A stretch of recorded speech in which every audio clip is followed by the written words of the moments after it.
In today's video, I'm going to teach you how to find your project URL in Supabase. We'll walk through the exact places to click, why this URL matters, and a few tips to keep things organized and secure as you go. First, open Supabase and head to your dashboard. If you're not already signed in, sign in so you can see your workspace. From the dashboard, go to the projects area. This is where all of your existing projects live. If you have a long list, use the search bar at the top to quickly filter by project name. And if you're just getting started and don't have one yet, you can create a new project from here. Once it's created, the steps to find the URL are identical. Next, click on the project you want to use. That opens the project's home view. On the left side, look for project settings in the sidebar and click it. Inside settings, find the section labeled API. In some versions of the interface, you may see it referred to as Data API, but it leads to the same place.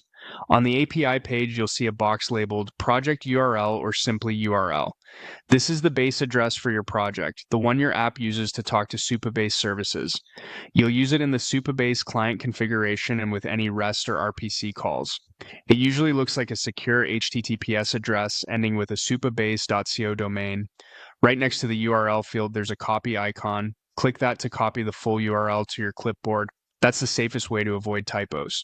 From here, paste it into your app's configuration or into an environment variable so it's easy to manage across environments like development, staging, and production. Keeping it in an environment file also helps you avoid hard coding values in your code base. A quick note on security best practices. The project URL itself is generally fine to share in code, but do not expose your API keys. In the same API settings area, you'll see keys for different roles. Treat those as sensitive and store them securely. Never commit them to a public repository. If the layout of the settings page ever changes, use the sidebar search or look for API within the project settings. The project URL will always be listed there and the copy button will be nearby. That's it.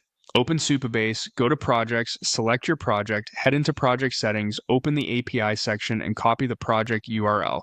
You're ready to plug it into your application and start building.